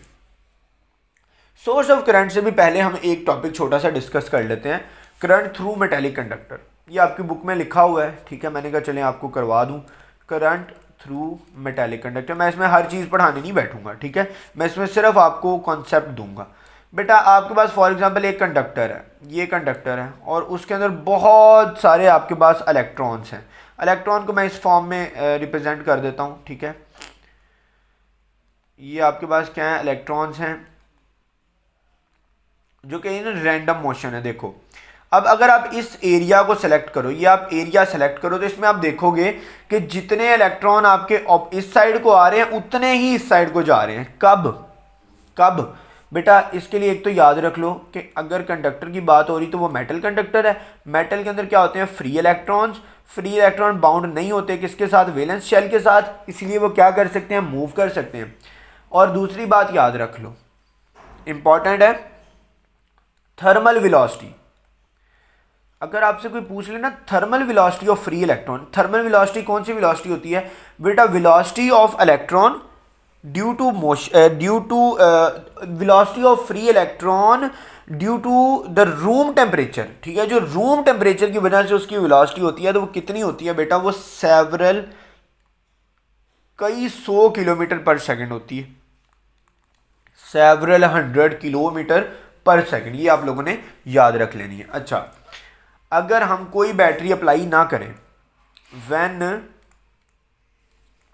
नो बैटरी इज अप्लाइड, ठीक है, फिर क्या होगा, अभी आपको वो बात समझाता हूं बेटा। जब कोई बैटरी नहीं अलाउ होगी, सॉरी अप्लाई होगी, तब क्या होता है मेरे बच्चों, तब होता ये है, ज़रा गौर से देखिएगा, अगर कोई बैटरी नहीं अप्लाई की कोई पोटेंशियल डिफरेंस अप्लाई नहीं होगा। ठीक है, अगर पोटेंशियल डिफरेंस नहीं है, आपको पता है कि E is equal to V/D होता है। ठीक है, अगर कोई पोटेंशियल डिफरेंस नहीं है तो आपके पास इलेक्ट्रिक फील्ड भी जीरो होगी। अगर इलेक्ट्रिक फील्ड जीरो है तो इलेक्ट्रिक फोर्स भी जीरो होगी। ठीक है, और अगर आपके पास इलेक्ट्रिक फोर्स जीरो है तो बेटा कोई फोर्स नहीं लगेगी चार्ज पे, चार्ज रैंडम मोशन में रहेगा और करंट नेट में जीरो रहेगा। क्यों, क्योंकि जितने चार्ज इधर से इधर मूव करके आएंगे उतने ही चार्जेस इधर से इधर मूव करके चले जाएंगे और आपके पास एवरेज करंट या नेट करंट कितना रहेगा, जीरो रहेगा। और दूसरी बात आपने याद रख लेनी है, वो क्या है कि ड्रिफ्ट वेलोसिटी भी जीरो होगी। अब ड्रिफ्ट वेलोसिटी क्या होती है मेरे बच्चों, बेटा बल्कि ये मैं आगे समझाता हूं, जब आप बैटरी कनेक्ट करेंगे उसके बाद ड्रिफ्ट वेलोसिटी को समझना आसान हो जाएगा। When battery is connected, okay हो गया, व्हेन बैटरी इज कनेक्टेड। अच्छा, इस केस में क्या होगा मेरे बच्चों, आपने ये लिया कंडक्टर, ठीक है, इसमें आप एक ये करते हो, ठीक है, उसके बाद आप इधर कनेक्ट कर देते हो बैटरी। अच्छा, मैं कह देता हूँ कि आपने इधर लगा दिया पॉजिटिव टर्मिनल, इधर लगा दिया नेगेटिव टर्मिनल। ठीक है, ये आपका क्रॉस सेक्शन एरिया था जो मैंने पहले बनाया था। ठीक है, यानी जिसमें हम देख रहे हैं डायरेक्शन ऑफ इलेक्ट्रॉन्स। ठीक है, अच्छा, जब आप पहले मैं ना हर चीज़ कर देता हूँ उसके बाद मैं इलेक्ट्रॉन्स बनाता हूँ। जब आपने ऐसे किया तो इसमें एक इलेक्ट्रिक फील्ड बनेगी, वो किस तरफ होगी, क्योंकि आपने पोटेंशियल डिफरेंस अप्लाई किया, इधर क्या है, हाई पोटेंशियल है, ठीक है, और इधर क्या है, लो पोटेंशियल है। ठीक है, इस तरफ क्या है, लो पोटेंशियल है, इस तरफ क्या है, हाई पोटेंशियल है। इलेक्ट्रिक फील्ड बनेगी किससे, किधर से किधर तरफ, बेटा वो high potential to low potential होती है, यानी ये इलेक्ट्रिक फील्ड बन गई। यानी इस केस में आपके पास पोटेंशियल डिफरेंस कितना है, नॉट इक्वल टू जीरो। अगर potential equal difference not equal to zero है तो इलेक्ट्रिक फील्ड कितनी है मेरे बच्चों, नॉट इक्वल टू जीरो। अगर electric field not equal to zero है तो चार्जेस के ऊपर एक फोर्स अप्लाई होगी। अब फॉर एग्जांपल इलेक्ट्रॉन है, इलेक्ट्रॉन के ऊपर फोर्स किस तरफ अप्लाई होती है बेटा, high potential towards low potential.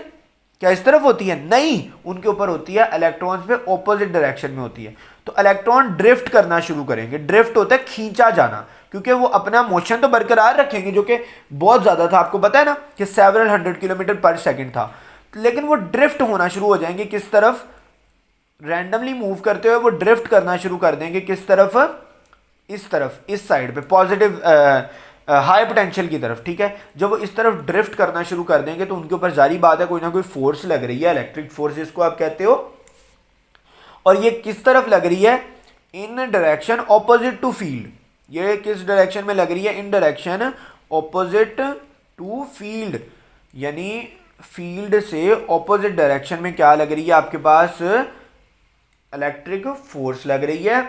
अच्छा, जब इलेक्ट्रिक फोर्स लग रही है तो मेरे बच्चों क्या ये ड्रिफ्ट हो रहे हैं। ड्रिफ्ट का मतलब क्या होता है, आपने कभी गाड़ियों को ड्रिफ्ट करते देखा है, फिसल जाना। ठीक है, इसके कुछ इस तरह के मानी होंगे, फिसल जाना के मानों में होता है, फिसल जाना। ठीक हो गया, यानी इलेक्ट्रॉन इस तरफ को फिसले जा रहे हैं, तो इस वजह से इनकी कोई ना कोई ड्रिफ्ट वेलोसिटी होगी। Drift velocity not equal to zero होगी। ड्रिफ्ट वेलोसिटी की अगर आप डेफिनेशन चाहो तो बुक पे लिखी हुई है, वो क्या है, average velocity gained by electron. ठीक है, average velocity gained by charges या electron when it pass through a conductor. ठीक है, वो एक एवरेज कांस्टेंट वेलोसिटी अटेन कर लेते हैं जिसको आप क्या कहते हो, ड्रिफ्ट वेलोसिटी। अच्छा, अब आपसे ना 2-3 क्वेश्चन पूछे जा सकते हैं कि ड्रिफ्ट वेलोसिटी कितनी हो सकती है। बेटा उसका ऑर्डर होगा हमेशा 10⁻³ मीटर या 1 मिलीमीटर पर सेकेंड। एक ही बात है, 10⁻³ मीटर भी वही होता है और 1 मिलीमीटर पर सेकेंड भी वही होता है। ठीक हो गया। अगली चीज है, आपसे ना अक्सर अक्सर ड्रिफ्ट वेलोसिटी के बारे में क्वेश्चन पूछे जाते हैं, ये एफएससी में भी पूछे जाते थे, अब भी पूछे जाएंगे, तो इसके लिए फॉर्मूला याद रख लें। ड्रिफ्ट वेलोसिटी का फॉर्मूला होता है I/NEA। ठीक है, और इसको आप एक और तरीके से भी लिख सकते हैं, करंट की वैल्यू को पुट करके V/NEAR।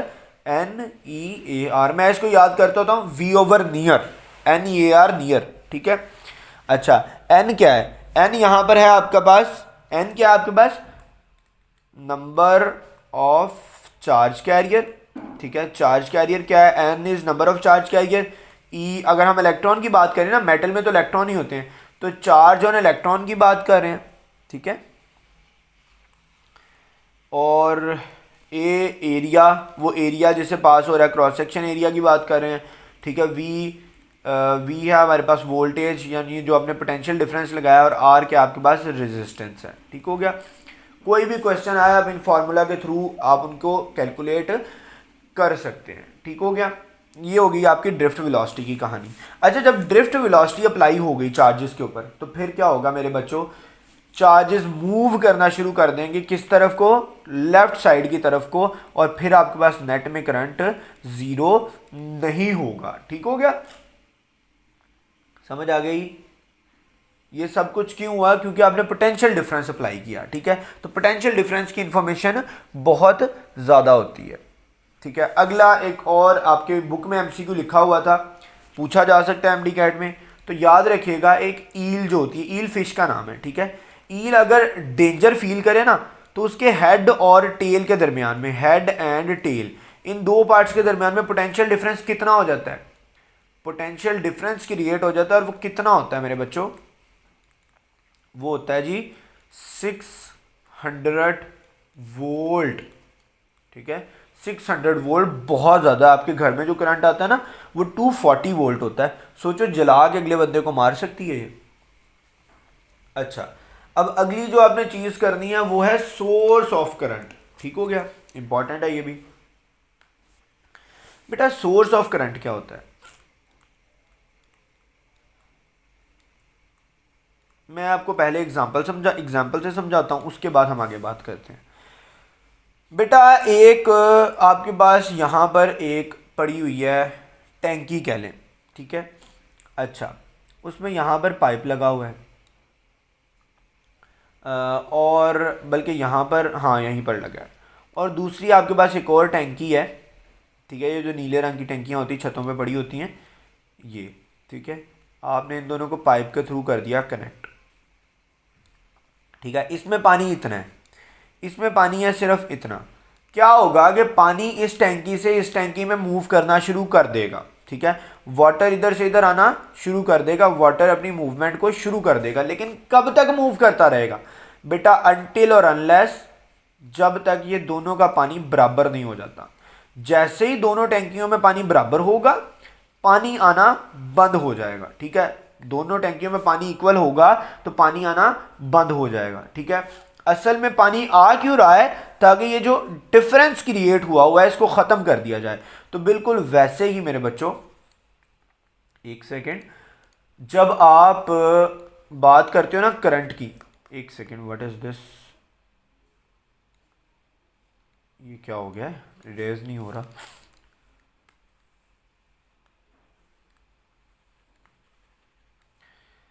अच्छा एक मिनट रुकें, चले हम नीचे शुरू कर लेते हैं, कोई मसला नहीं है। अच्छा, जब आप बात करते हो ना मेरे से, फॉर एग्जांपल मैं इधर कहता हूँ ये मैंने लगा दिया पॉजिटिव चार्ज, ये क्या होता है? पॉजिटिव चार्ज क्या होता है? High potential.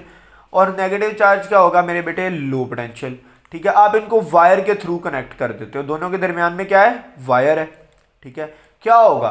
करंट मूव करना शुरू कर देगा हाई पोटेंशियल से लो पोटेंशियल की तरफ। कब तक मूव करता रहेगा?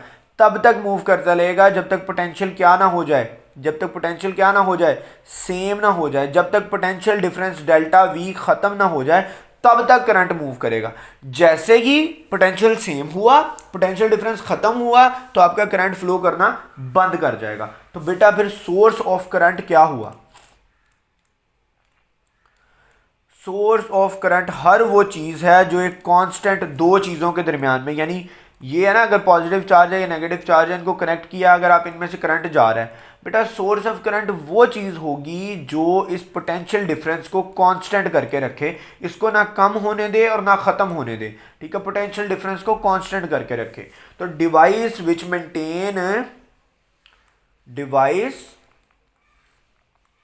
Maintain constant potential difference. जब तक ये कांस्टेंट पोटेंशियल डिफरेंस रहेगा तब तक करंट फ्लो करता रहेगा। कांस्टेंट पोटेंशियल डिफरेंस, ये पोटेंशियल डिफरेंस को क्या रखेगा? कांस्टेंट। और हर उस डिवाइस को क्या कहते हैं आप उसको कहते हैं सोर्स ऑफ करंट। अच्छा, दूसरी इसकी एक और डेफिनेशन होती है, ये नॉन इलेक्ट्रिकल एनर्जी को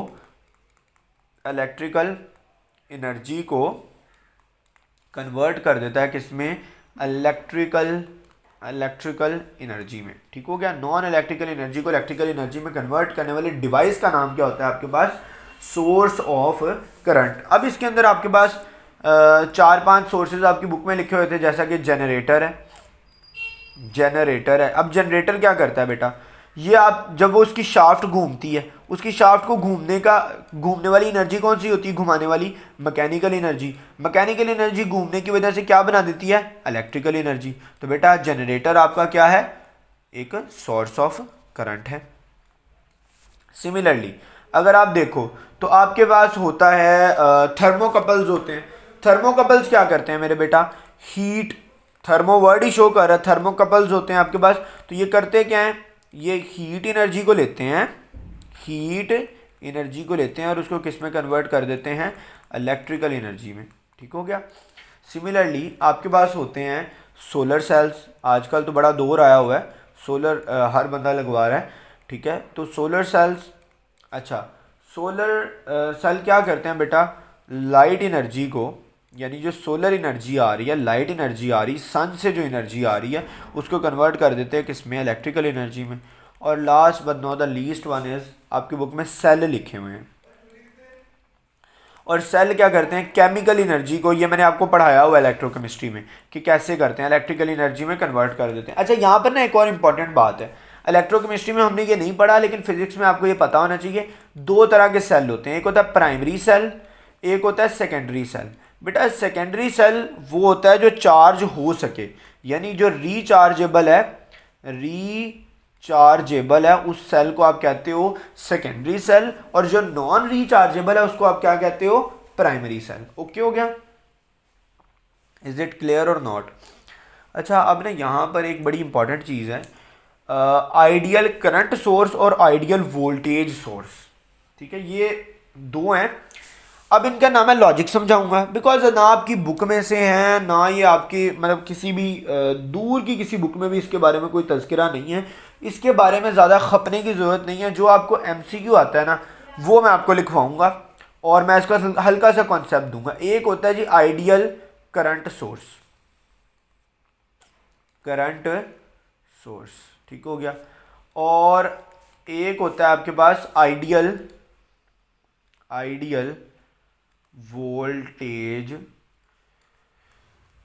वोल्टेज सोर्स। ओके हो गया।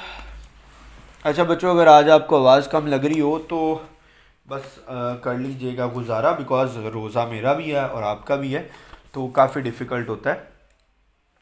अच्छा, आइडियल करंट सोर्स क्या होता है, इट ये मेंटेन करके रखता है किस चीज़ को, मेंटेन कांस्टेंट करंट। ये कांस्टेंट करंट को मेंटेन करके रखता है, ये मैंने क्या लिख दिया है, कांस्टेंट करंट को मेंटेन करके रखता है इर्रेस्पेक्टिव ऑफ लोड रेजिस्टेंस। ठीक है, यानी आप जितनी मर्जी रेजिस्टेंस लगा दें, अगर करंट ये वाला सोर्स अगर फॉर एग्जांपल करंट दे रहा है 2 एम्पेयर का, आपने तब रेजिस्टेंस लगाई हुई है 1 ओहम की, ठीक है, तो करंट आ रहा है 2 एम्पेयर का, आप रेजिस्टेंस कर दें 100 ओहम, करंट फिर भी 2 एम्पेयर रहेगा। इस तरह के करंट सोर्स को आप क्या कहते हो, आइडियल करंट सोर्स। और याद रखिएगा आइडियल करंट सोर्स के अंदर जो इंटरनल रेजिस्टेंस होती है, ये मैं बिल्कुल ठीक लिख रहा हूं, ठीक है, इसको किसी बच्चे ने बस ये रट्टा लगाने वाला पॉइंट है और यही क्वेश्चन आता है, यही एमसीक्यू होता है इस पूरे टॉपिक में से कि आइडियल करंट सोर्स में इंटरनल रेजिस्टेंस क्या होती है। मेरे बच्चों, internal resistance ideal current source में इन्फिनिटी होती है। ठीक है, अब इसके कॉन्सेप्ट में नहीं पढ़ना मुझे, बातें लंबी हो जाएंगी। ठीक है, अच्छा, और वोल्टेज सोर्स क्या होता है, a voltage source maintain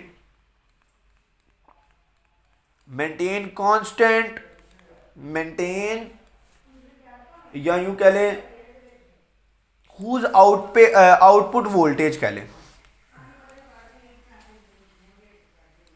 a voltage source whose output voltage, यानी जो बाहर वोल्टेज वो दे रहा है, is independent of current drawn,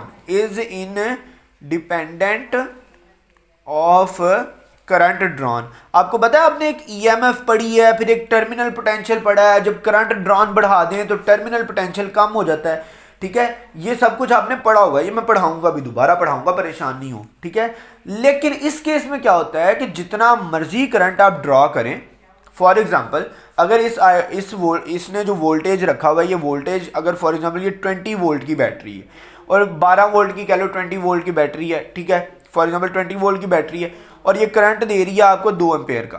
ठीक है, आप इसमें से करंट ड्रॉ करवाने लग पड़ते हो 10 एम्पेयर का, वोल्टेज फिर भी 20 रहे, इस तरह की बैटरी को आप कहते हो आइडियल वोल्टेज सोर्स। ठीक है, यूजुअली क्या होता है कि अगर आप करंट ड्रॉन बढ़ा दो तो टर्मिनल पोटेंशियल कम हो जाता है। ठीक है, अच्छा, और इसके अंदर इंटरनल रेजिस्टेंस कितनी होती है मेरे बच्चों, internal resistance ideal voltage source की इंटरनल रेजिस्टेंस कितनी होती है, 0 होती है, याद रखिएगा। ठीक हो गया, आइडियल वोल्टेज सोर्स में इंटरनल रेजिस्टेंस कितनी होती है, 0 होती है। ठीक है, अच्छा, अब अगली चीज़ है आपके पास कि जो हमारे पास आ जाता है एक्सेलरेशन ऑफ इलेक्ट्रॉन। हाँ याद आ गया, वो भी आपको करवाना है, एक्सेलरेशन ऑफ इलेक्ट्रॉन।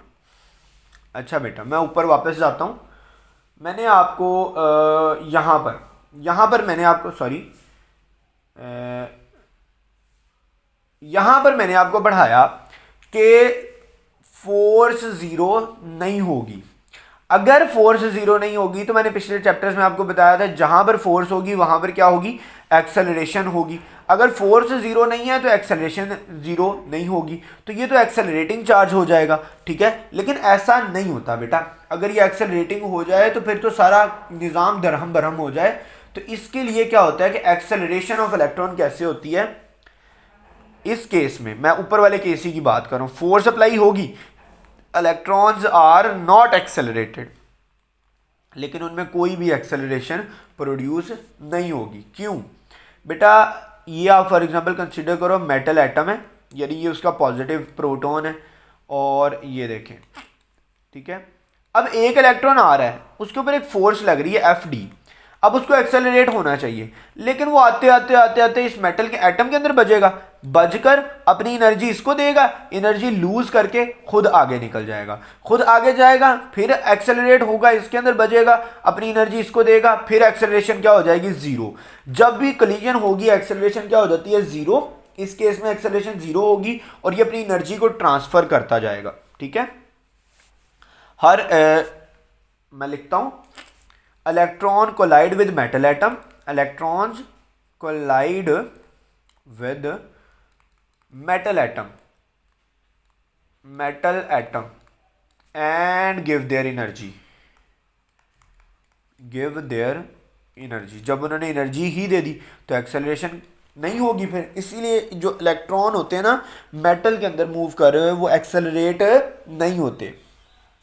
अच्छा, अब यहाँ पर ना आपने कुछ इफेक्ट्स पढ़ने हैं, मैंने उस बात को ऊपर वाली को कंप्लीट नहीं किया, अभी मैं कंप्लीट करता हूँ, पहले मैं हेडिंग लगा लूँ अपनी अगली, ठीक है। आपने इफेक्ट पढ़ने हैं, करंट के डिफरेंट इफेक्ट्स होते हैं। डीसी करंट में ना आपने 3-4 इफेक्ट पढ़ने, एसी के तो आपने सिर्फ एक ही पढ़ते होते हैं, वो हीटिंग इफेक्ट होता है। जो डीसी होता है ना उसके अंदर आपको डिफरेंट इफेक्ट्स देखने को मिलते हैं।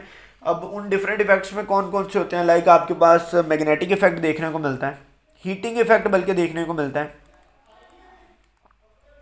ठीक है। उसके अलावा मैग्नेटिक इफेक्ट देखने को मिलता है, मैग्नेटिक इफेक्ट, ठीक है। उसके अलावा आपके पास देखने को क्या मिलता है, आपके पास हीटिंग इफेक्ट मिलता है देखने को, मैग्नेटिक इफेक्ट देखने को मिलता है, और आपके पास केमिकल इफेक्ट देखने को मिलता है। अब मैं इनकी डेफिनेशंस वगैरह तो नहीं बताऊंगा आपको, ठीक है। अब मैं ऊपर वाली बात की तरफ वापस जाता हूं मेरे बच्चों। जब वो इलेक्ट्रॉन कोलाइड करके मेटल एटम के साथ उसको अपनी एनर्जी दे देता है, ठीक है, वो एनर्जी किसके पास चली जाती है, मेटल एटम के सब पास चली जाती है। जब उसके पास जाती है तो क्या हो जाता है, उसकी वाइब्रेशनल काइनेटिक एनर्जी बढ़ जाती है। जब वो एनर्जी मेटल एटम को देगा तो मेटल एटम की वाइब्रेशनल काइनेटिक एनर्जी क्या हो जाएगी, इंक्रीज हो जाएगी, और उसकी वजह से क्या होगा, वो हीट देगा, जो कि बाहर निकलेगी किस फॉर्म में, गिवन आउट, यानी बाहर निकल आएगी किस फॉर्म में, एज हीट। और इसी को आप कहते हो हीटिंग इफेक्ट ऑफ करंट, और इसको मेजर करने के लिए फॉर्मूला होता है I²RT, ठीक है। इसको आप कहते हैं जाउल्स लॉ, याद रखिएगा ये क्या है, जाउल्स लॉ। उसके अलावा आप इसको एक और चीज कह सकते हो कि I²R क्या होता है, पावर के बराबर होता है ना I²R, तो आप इसको यूं भी लिख सकते हो H=PT, ठीक हो गया। ये आपका हीटिंग इफेक्ट हो गया। अच्छा, मैग्नेटिक इफेक्ट क्या होता है मेरे बच्चों, बेटा जब जब करंट, मैंने आपको बताया जब जब करंट मूव करेगा, चार्ज मूव करेगा, क्या प्रोड्यूस करेगा, मूविंग चार्ज। चार्ज अगर मूव कर रहा है तो क्या देता होता है, magnetic field. Moving charge gives magnetic field, ठीक है। अच्छा, अब जो ये मैग्नेटिक फील्ड है ना, इसकी स्ट्रेंथ किस चीज पे डिपेंड करेगी, स्ट्रेंथ जो मैग्नेटिक फील्ड की डिपेंड करेगी अमाउंट ऑफ करंट। जितना ज़्यादा करंट उतनी ज़्यादा magnetic field, amount of current, ठीक हो गया। अच्छा, अब फॉर एग्जांपल ये वायर है, ठीक है, हम पढ़ते होते हैं इस वायर के यूं इस तरह, ठीक है, सर्कुलर डायरेक्शन में मैग्नेटिक फील्ड बनती होती है हमेशा। क्या magnetic field inside the wire भी होती है, आउटसाइड तो है, क्या इनसाइड भी है मेरे बच्चों, यस, इनसाइड द वायर भी मैग्नेटिक फील्ड होती है। अब यहां पर एमडी कैट, आपने एफएससी में ये पढ़ा हुआ है कि अगर स्ट्रेट वायर की बात करोगे तो स्ट्रेट वायर के केस में जो आपके पास इनसाइड है, यानी सॉरी आउटसाइड है,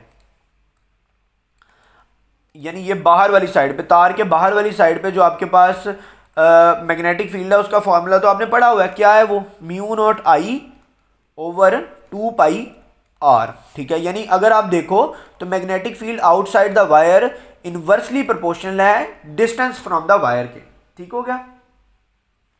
लेकिन अगर मैं आपसे कहूं कि क्या बी इनसाइड भी इनवर्सली प्रोपोर्शनल है डिस्टेंस फ्रॉम द वायर के, तो नहीं बेटा, वो डायरेक्टली प्रोपोर्शनल। अब मैं इसका फार्मूला आपको पढ़ाने नहीं बैठूंगा, लंबी बात हो जाएगी बहुत ज़्यादा, ठीक है। बस आपने याद रख लेना है कि जो magnetic field inside the wire होती है ना, वो डायरेक्टली प्रोपोर्शनल होती है डिस्टेंस की। अब मैंने ये बनाया है जो आपकी वायर है फ्रंट साइड से, ठीक है, इसके इर्द गिर्द मैग्नेटिक फील्ड ऐसी होगी। अब फॉर एग्जांपल करंट आपकी तरफ आ रहा है, यानी डॉट होता है ना आपकी तरफ, डॉट होता है out of the page, current out of the page है। अब इसके अंदर अगर मैग्नेटिक फील्ड बनेगी तो मैग्नेटिक फील्ड इसमें इस डायरेक्शन में बन रही है, ठीक है। ये आपके पास बना दी मैंने मैग्नेटिक फील्ड सॉरी। अगर आप इधर से इधर को मूव करोगे ना तो मैग्नेटिक फील्ड क्या हो रही है, आउटसाइड क्या हो रही है, डिक्रीज हो रही है। लेकिन अगर आप अंदर को ऐसे मूव करोगे ना, सेंटर की तरफ जाओगे, तो मैग्नेटिक फील्ड क्या होगी, इंक्रीज हो जाएगी, क्योंकि वो डिस्टेंस के डायरेक्टली प्रोपोर्शनल है।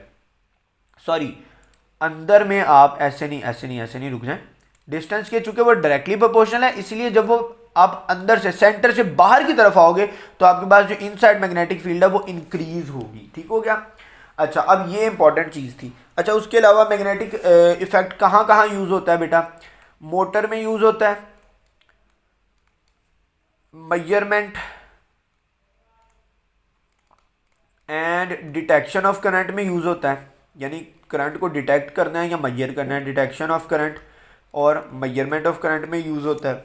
उसके अलावा ये स्पीकर में यूज़ होता है, ठीक है। उसके अलावा ये गैल्वेनोमीटर में यूज़ होता है, ठीक है। उसके अलावा जो आपका होता है ना, क्या उसको कहते हैं, मोटरसाइकिल के ऊपर जो मीटर लगा होता है जो आपको बताता है कि स्पीड क्या है, उसमें भी ये यूज़ होता है, ठीक है। उसके अलावा अगर मैं लिख दूँ तो ये वोल्ट मीटर में यूज़ होता है, वोल्ट मीटर में। उसके अलावा किस में यूज़ होता है, ये एम मीटर में यूज़ होता है, ठीक है। उसके अलावा किस में ये यूज़ हो सकता है, बस इतनी चीज़ें बहुत है, आपको मैंने मैक्सिमम लिखवा दी। अगली चीज़ है केमिकल इफेक्ट। अब केमिकल इफेक्ट क्या है मेरे बच्चों, केमिकल इफेक्ट है जी इलेक्ट्रोलिसिस।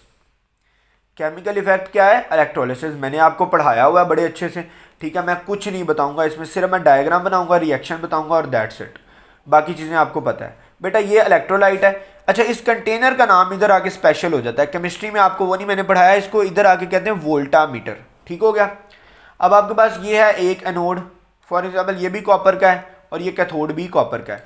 अब एनोड कौन सा होगा, याद रखो इस केस में एनोड वो होगा जो पॉजिटिव के साथ जुड़ा हो और कैथोड वो होगा जो नेगेटिव के साथ जुड़ा हो। इसमें डायग्राम कुछ ऐसी होती है, बुक पे आपकी ऐसी बनी हुई है। अब ये रियोस्टेट वगैरह लगे हुए हैं, इनको छोड़ दें आप, ठीक है। जो नेगेटिव के साथ जुड़ा है वो क्या है, कैथोड है, और जो पॉजिटिव के साथ जुड़ा है वो क्या है, एनोड है, ठीक है।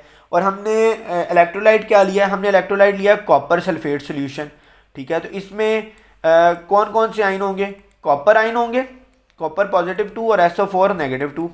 अच्छा, अब अगला सवाल ये है कैथोड पे क्या होगा और एनोड पे क्या होगा। तो ये मैंने आपको पहले ही बता दिया था कि रेड कैट रिडक्शन हमेशा कैथोड पे होगी। तो कैथोड पे क्या होगी, रिडक्शन, और एनोड पे क्या होगी, ऑक्सीडेशन, एनऑक्सी। मैंने ये आपको निमोनिक बताए थे, याद है। अच्छा, अब पहले कैथोड पे देख लेते हैं। अच्छा, क्या होगा, कैथोड पे अगर रिडक्शन होगी तो जारी बात है यहाँ पर पॉजिटिव चार्ज आएगा, पॉजिटिव आयन आएगा।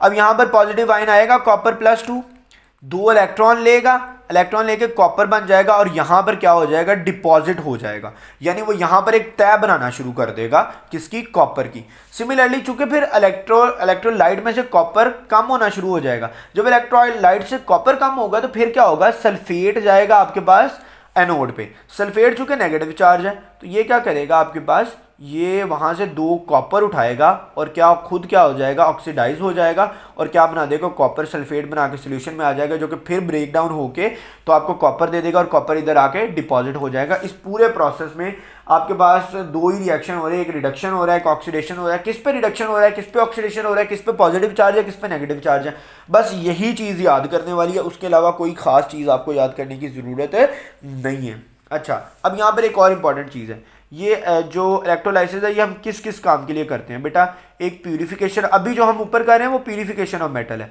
एनोड आपने लिया हुआ है इम्प्योर कॉपर का, कैथोड आपने लिया प्योर कॉपर का। एनोड से कॉपर उतर उतर के कैथोड पे जाके डिपॉजिट हो रहा है, ठीक है। तो इसको क्या कह रहे हैं आप? Purification of metal. 9th में भी 10th में आपने ये पढ़ा हुआ है, ठीक है। उसके अलावा ये आपने फर्स्ट ईयर में भी पढ़ा हुआ है। अच्छा, अगला ये किस लिए यूज़ हो सकता है? इलेक्ट्रोप्लेटिंग के लिए यूज़ हो सकता है। आपने अक्सर सुना होगा कि मेरी घड़ी पे सोने का पानी चढ़ा हुआ है। अक्सर लोग फ्लेक्स कर रहे होते हैं कि मेरी घड़ी पे सोने का पानी चढ़ा हुआ है और ये है और वो है, ब्ला ब्ला ब्ला ब्ला वटएवर, ठीक है। तो वो जो सोने का पानी चढ़ा हुआ कहते हैं ना, ये इस अमल को यानी वो प्रोसेस जिसके अंदर एक एक्सपेंसिव मेटल की एक थिन लेयर एक चीप मेटल के ऊपर चढ़ा दी जाए, उस प्रोसेस को आप क्या कहते हो? उस प्रोसेस को आप कहते हो इलेक्ट्रोप्लेटिंग।